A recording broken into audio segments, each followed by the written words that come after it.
Ya, Bismillahirrahmanirrahim. Alhamdulillahirabbil alamin. Wassalatu wassalamu ala Rasulillahil karim wa ala alihi wa sahbihi ajma'in wa ba'du. Pada hakikatnya semua yang kita alami dalam kehidupan di dunia ini, baik pada hal yang kita pandang menyenangkan atau kita rasakan kurang membahagiakan, seluruhnya adalah ujian dari Allah Subhanahu wa taala yang harus kita hadapi. Allah berfirman dalam Al-Quran surah ke-21 Al-Anbiya ayat 35, wa nabluukum bisyarri wal khairi fitnah, dan kami akan menguji kalian yang hidup dengan beragam ujian, baik yang terasa tidak menyenangkan ataupun yang dirasakan membahagiakan. Semua ujian ini pada hakikatnya disebutkan dalam Al-Quran surah ke-67 Al-Mulk ayat ke-2 sebagai cara supaya kita bisa meningkatkan amal soleh di hadapan Allah Subhanahu wa taala. Allah berfirman, "Huwallazi khalaqal mauta wal haya liyabluwakum ayyukum ahsanu amala wa huwal azizul ghafur." Dan dialah Allah yang telah mencipta kematian dan juga kehidupan. Semua ini untuk menguji yang masih hidup bagaimana mereka bisa meningkatkan amal-amal kebaikannya. Sungguh Allah yang Maha Perkasa dan Maha Pengampun. Terkadang ada ujian yang sifatnya menghidupkan. Ya, ada yang real, hidup, bayi yang hidup, tumbuh. Ada juga yang sifatnya kiasan, membuat keadaan kita lebih hidup.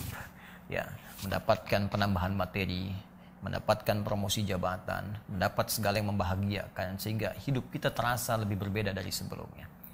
Nah, ada juga yang terasa barangkali mematikan, bisa mati dalam keadaan wafat yang sesungguhnya kematian.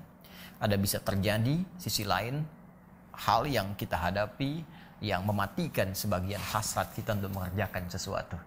Entah itu sifatnya dihadapkan dengan penyakit, entah itu dihadapkan dengan situasi yang tidak menyenangkan, atau yang lainnya. Sungguh dua keadaan ini, kata Allah, sesungguhnya berupa ujian untuk menguji ketangguhan kita. Apakah masih sanggup kita mengerjakan amal soleh dalam dua situasi itu. Karena itulah ada tafsiran yang sangat baik dari Al-Imam At-Tabari ketika menafsirkan Al-Quran surah ke-21 tadi ayat 35. Beliau mengatakan, linanzura kaifa syukruhum fima yuhibbun wa kaifa sabruhum fima yakrahun. Ya, terkadang ujian itu datang pada hal yang menyenangkan supaya dilihat bagaimana syukur kita ya bisa hadir ketika hal yang menyenangkan itu kita dapatkan.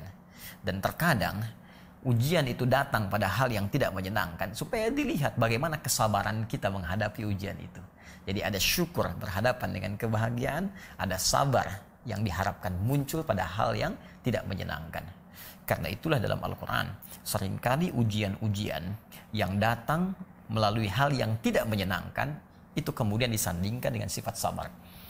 Seperti Al-Quran surah kedua Al-Baqarah ayat 155. Allah berfirman, وَلَنَبْلُوَنَّكُمْ بِشَيْءٍ مِنَ الْخَوْفِ وَالْجُوعِ وَنَقْصٍ مِنَ الْأَمْوَالِ وَالْأَنْفُسِ وَالثَّمَرَاتِ وَبَشِّرِ الصَّابِرِينَ. Dan kata Allah, kami akan uji siapapun yang hidup dengan beragam ujian. Ya, boleh jadi itu tidak menyenangkan, seperti kekhawatiran, gelisah, takut, rasa lapar, kurangnya harta benda, ya, jiwa yang sakit sampai wafat, atau kerja keras yang diambil oleh orang lain. Namun yang paling menarik kata Allah, wabasyiris sabirin, berikan kabar gembira pada orang sabar. Ya, terkait dengan COVID-19 atau corona ini, ya tentu kita akan menggolongkan pada hal yang tidak kita senangi. Tidak ada orang yang senang dengan datangnya wabah dalam konteks kemanusiaan. Ya, maka dari itu, ketika kita diuji dengan ujian wabah semacam ini, maka apa sandingannya dalam Al-Quran? Apa padanannya dalam hadis?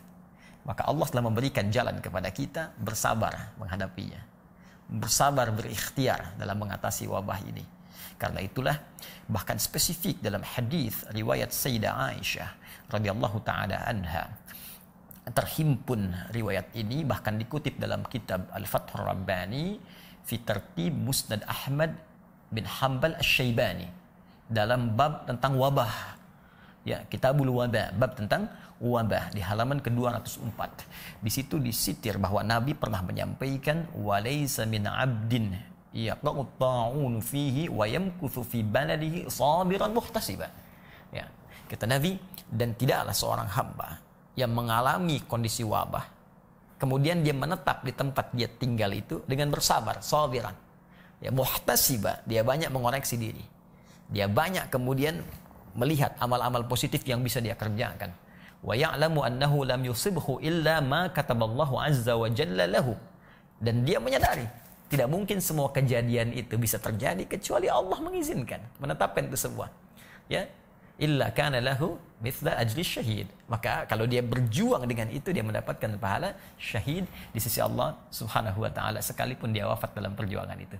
Nah, maka jika Anda bertanya tadi bagaimana situasi tentang corona ini, maka kita harus pahami ini ujian yang harus kita hadapi dengan penuh kesabaran karena Allah Subhanahu wa taala.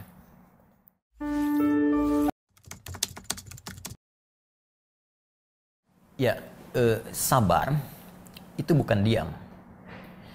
Sabar bukan menunggu pasrah. Ya, sabar adalah sebuah sikap menerima segala keputusan yang telah Allah tetapkan, diiringi ikhtiar. Ya, catat kalimat ini. Diiringi ikhtiar untuk mengatasi hal dimaksud dan menyerahkan seluruh hasilnya kepada Allah Subhanahu wa taala untuk menerima ridhanya. Itulah sabar. Ya, bahkan dalam konteks menghadapi wabah ini, Nabi langsung memberikan penjelasan tentang sabar dalam menghadapi wabah supaya tidak banyak orang memberikan tafsiran. Ya, kata Nabi dalam riwayat sahabat Amir bin Sa'id radhiyallahu taala anhu, beliau pernah menyampaikan qala Rasulullah sallallahu alaihi wasallam, fa idza waqa'a bi ardin fala tadkhulu alaihi wa idza waqa'a bi ardin fala takhruju firaran minhu.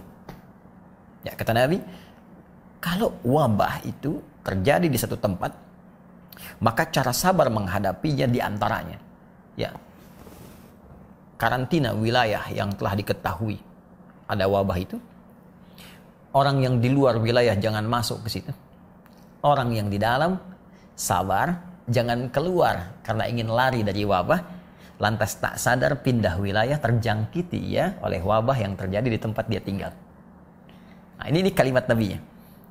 Kalimat yang kedua, ada hadis yang disampaikan oleh Abu Usaib radhiyallahu taala anhu ketika beliau berkata, qala Rasulullah SAW, atani Jibril alaihi salam bil huma wa ta'un fa amsakatil huma bil Madinah wa nasharat ta'un fi Syam. Ya, kata Nabi, Jibril mendatangiku menginfokan bahwa umat Muhammad SAW akan diuji dengan demam dan wabah. Dan nanti banyak yang wafat ya dalam kondisi itu. Ya, demam akan terjadi di Madinah dan wabah akan menyebar di Syam.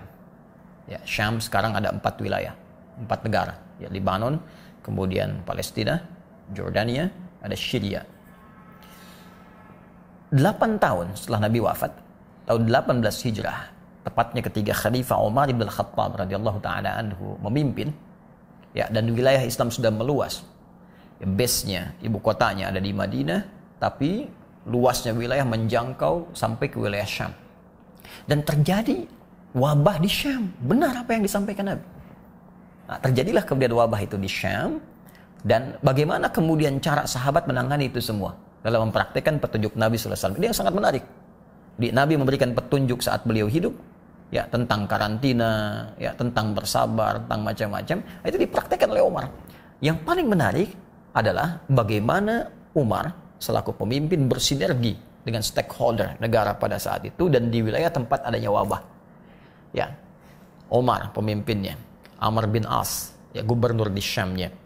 Kemudian ada Ubaidah bin Al-Jarrah, pemimpin pasukan di wilayah itu. Kalau kita TNI Polri-nya. Kemudian ada Mu'adz bin Jabal, ya, Mu'adz bin Jabal radhiyallahu taala anhu muftinya. Itu semua rapat. ya Abdurrahman bin Auf ya sebagai orang yang tahu informasi dari Nabi ya, tentang hadis-hadis Nabi terkait wabah. Rapat semuanya. Ya, bagaimana menyusun tim? Ya, kalau sekarang gugus ya, petugas khusus menangani hal tertentu.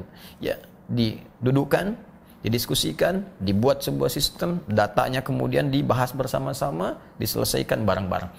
Ya, sampai Amr bin As radhiyallahu taala anhu pernah disampaikan, ya ada riwayat yang sampai dari Amr bin As radhiyallahu taala anhu menerjemahkan kalimat Nabi tadi dengan memberikan instruksi langsung kepada masyarakat. Ya, kata Amr bin As radhiyallahu taala anhu, "Fatafarraqu fi syu'ab." Ya, wa fil audiyah. Kata Amr bin As radhiyallahu taala anhu, ayo buat social distancing, menyebar. Ya, ini wabah ini seperti api ya. Kalau kita menyatu, maka terkena semuanya, menjalar cepatnya seperti api, tersambar-sambar. Maka kata beliau, buat social distancing, menyebar. Ya, bikin kelompok-kelompok, bahkan kalau perlu ke lembah-lembah supaya semuanya terlihat ada jarak. Dari situ dipetakan mana yang terkena, mana yang tidak, dan mudah untuk diambil kemudian tindakan mengatasi itu. Nah, ini diantaranya.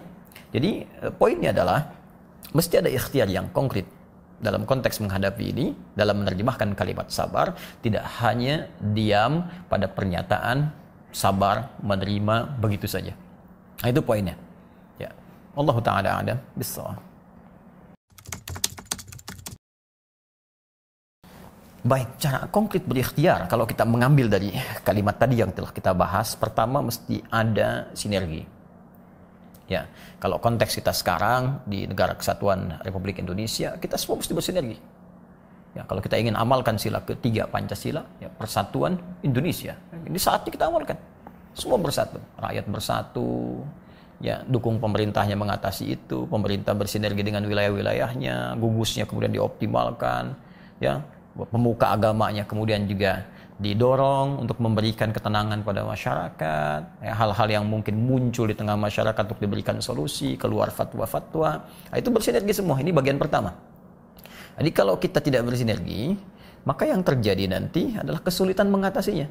Alih-alih kita katakan kekacauan misalnya. Ya, Anda bisa bayangkan kalau dalam situasi yang tengah kita mengatasi wabah masih ada yang bikin hoax, kan? Masih ada yang saling mencela. Ya, masih ada yang saling ingin menikam dan sebagainya. Bagaimana kita bisa mengatasi hal yang besar sementara yang kecil-kecil pun tak bisa kita atasi? Maka ini yang bagian yang pertama, kita harus bersatu. Ya, bersatu, semua hal yang bisa kita kerjakan secara positif kita lakukan. Yang punya harta berlebih ya jangan cuma dipamer-pamerkan saja. Ya, jangan cuma ditampil-tampilkan. Ini saatnya kita berbuat sesuatu untuk negara.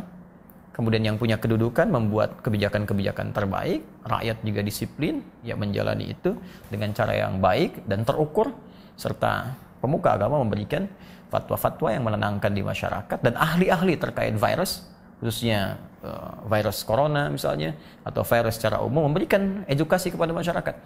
Ya, bahwa ini virus ini begini, ini seperti ini, strukturnya begini, penyebaran seperti ini, supaya pengetahuan merata di kalangan masyarakat dan bisa mengambil sikap yang terbaik. Saya kira seperti itu.